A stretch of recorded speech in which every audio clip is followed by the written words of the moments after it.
Be honest now. How accurate is the weight disclosed on your driver's license? And I think we all express a sigh of relief when we know that when we go to the motor services office, there is no scale to confirm the number we give verbally. I mean, after all, when we're at the motor services office, the worst thing that happens to us is that photograph that has to be taken for the government-issued ID. You know, you pose, you put together the camera, you try to, okay, don't smile too much, but look decent, and try to look like a regular human being, and then suddenly the camera flashes, and then the picture is... And basically, I think government cameras are set to one setting. You look guilty.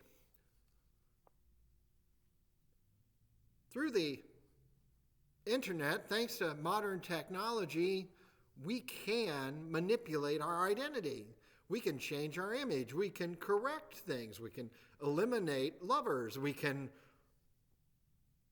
scan someone else's head and put it on a better body or other way around. Maybe perhaps if you have streaming subscriptions, you've come across the documentary The Tinder Swindler on Netflix. Amanda and I watched it a few weeks ago, and it follows how several women were emotionally manipulated into taking out thousands of dollars in loans to financially support a man who was a con artist, who claimed a different life. And so that to continue the appearance of a lavish lifestyle, that he needed money to escape from enemies who had threatened him and beat him up. He presented himself as the son of Russian-Israeli diamond mogul Lev Leviev. And the victims, unfortunately, there was a common pattern to the con. These victims would be first charmed with a lavish first date and gifts and dinners, usually paid for by money he had extorted from previously conned women. It was a big relationship Ponzi scheme. But as the new person became more trusting in what the appearances told them, he would then send a photograph of suddenly being found beat up and threatened with a knife, and his bodyguard was also injured and is clearly in an ambulance, and then simply asking that because of this, I'm cut off from my funds and my accounts. Could you please just give me a little financial help to tide me over till this is over with? And with several women, he would send the same pictures, the same text, the same situation. And it's estimated that he swindled as much as $10 million. We'll never really know. Not all victims came forward. From people, vulnerable people around the world, believing what it appeared he was. And we all give comfort for ourselves to say that we would know better than to get involved in something like that, that we would recognize it quickly and never fall for such things.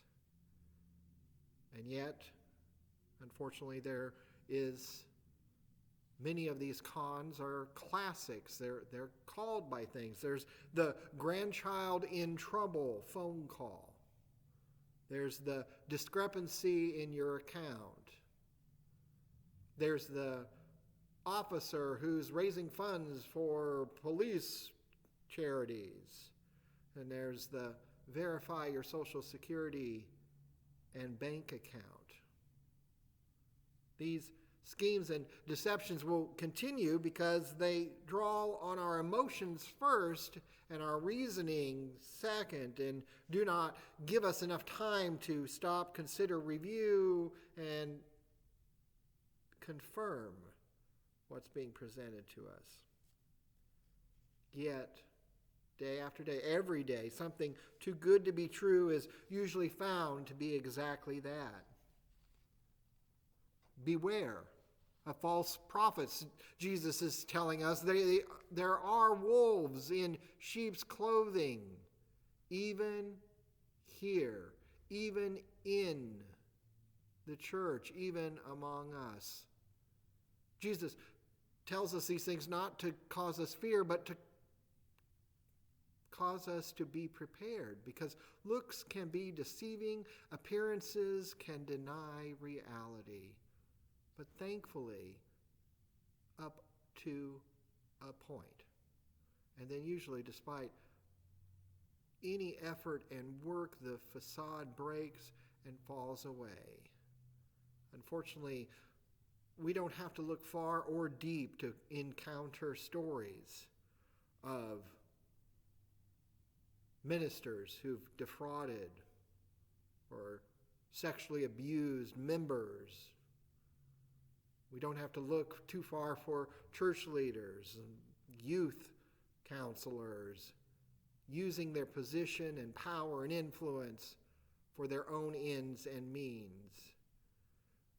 And what do we hear in interview after interview? Oh, we never thought so-and-so. Oh, we can't believe that. They were such good people. Good church people discover in incomprehensible living, shocking, unbelievable, or worse. The pretense and appearance working only for so long, then the real, that authentic, the actual came into full bloom. It may give us some comfort that Jesus tells us that the season will come, that the long-term fakes don't usually take long to be caught. It only takes some time before all is revealed. We can be cautious, but do not necessarily need to find ways to dig deeper to get to the truth. Truth has a way of breaking through whatever barriers is set before it. But to counter these efforts in deception and fraud, we often have a lengthy list of required or expected items to prove one's identity when we apply for loans or licenses or operating a business. As best as we can, we too in the church screen and consider and review and interview.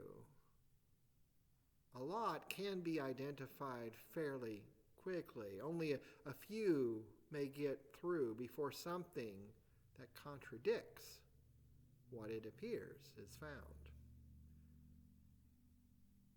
We are on our guard to protect our personal information, to keep it from being stolen, or to be used for nefarious activities or purposes, to keep who we are safe.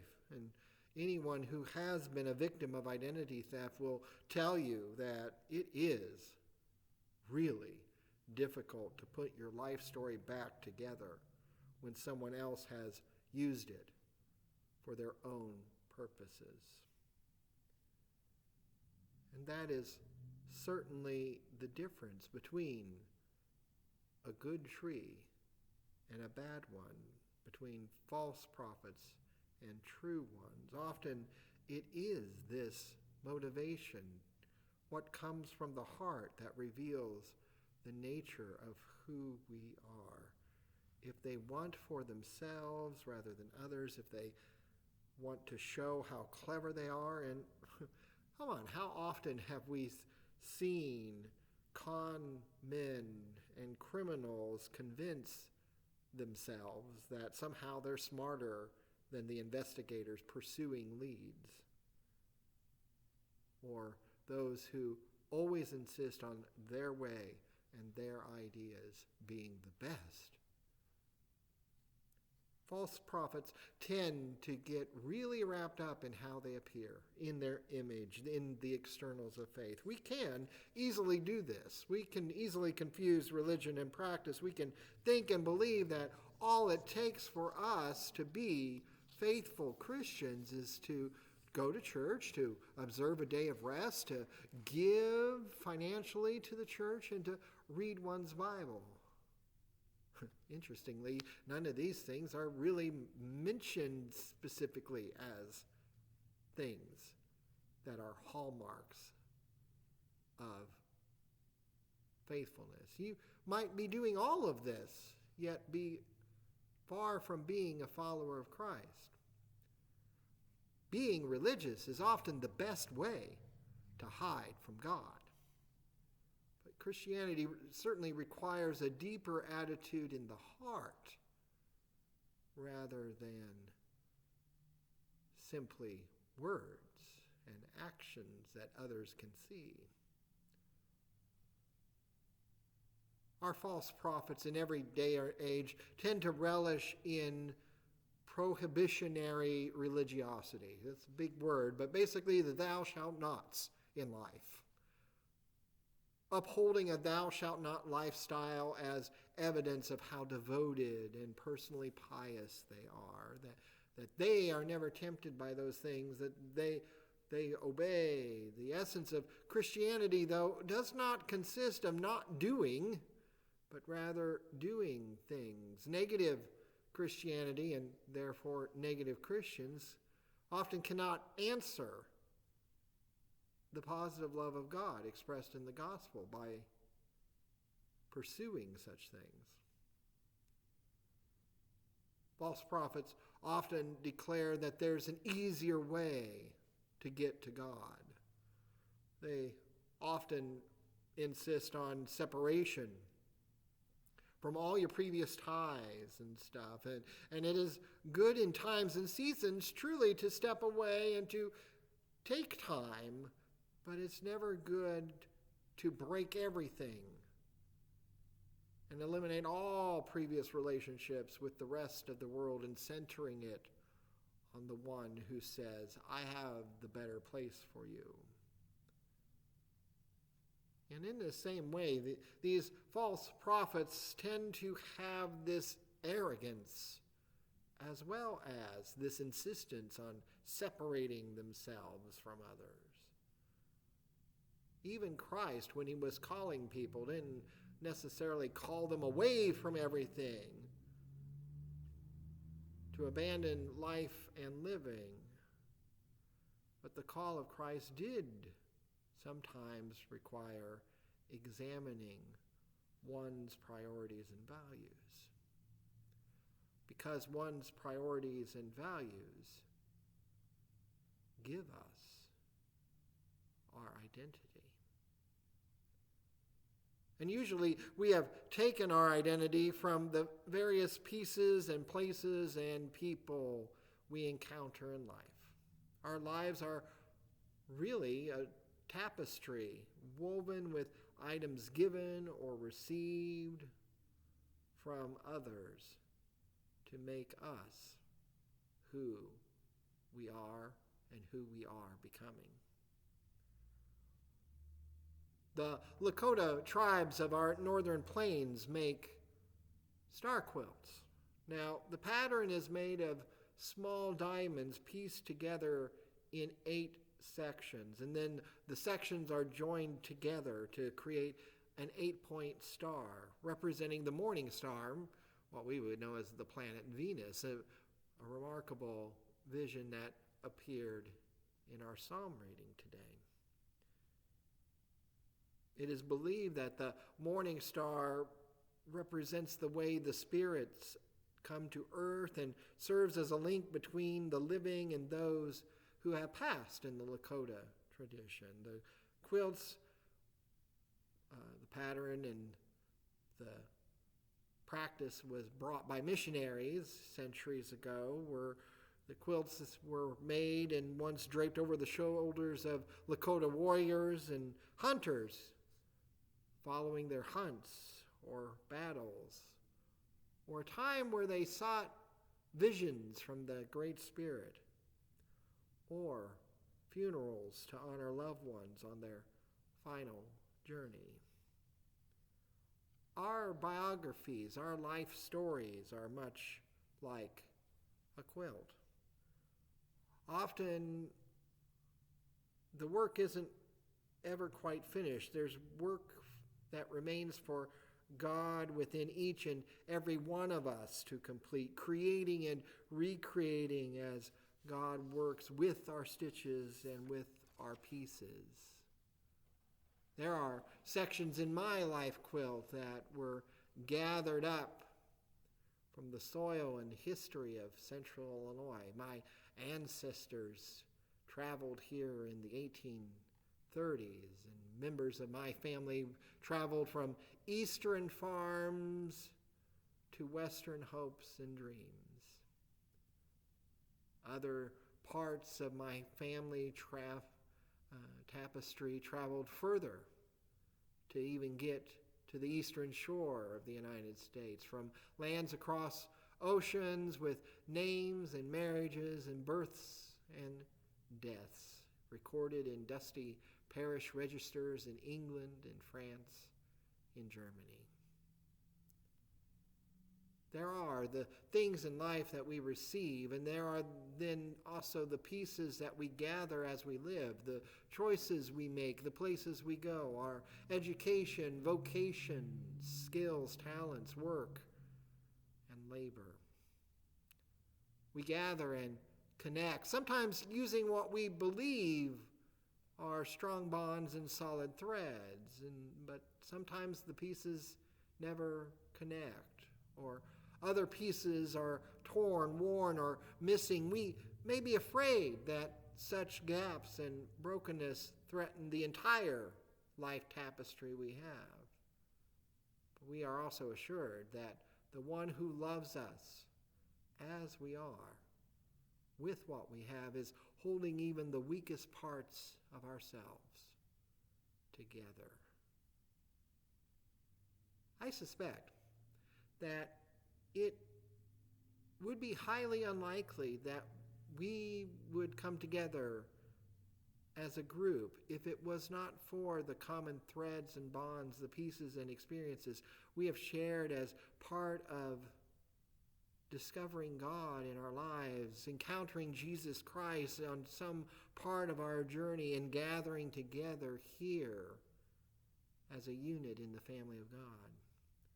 I would like to think that I would have met many of you without Prairie Avenue as our common bond, but I think it would not be true. What other place would our paths have crossed if not for this place where we can pull together the seams and sinews of life together, devoted to love of God demonstrated with love of neighbor? We know we are better followers when we're among other journey people. Unfortunately, too often we keep these bonds, these relationships we've developed and deepened over the years and connections secret from others. Because so many stay away from Christianity, not because they do not know any Christians, but because too often they have met the bad versions, the bad fruits, the poorly fruited Christians that have the appearance, but not the truth. The power of our fruits is that they cannot be faked easily, unlike our honest weight on our driver's license, modeling such gifts as humility, grace, truth, love, and so much more requires a commitment to live and act in those ways in every season. C.S. Lewis once said, "When we Christians behave badly or fail to behave well, we are making Christianity unbelievable to the outside world." May our identity produce such fruit that no other identification is needed to prove we follow, obey, and live for Christ. That is our call, our witness, our crown of glory. May it be so. Thanks be to God.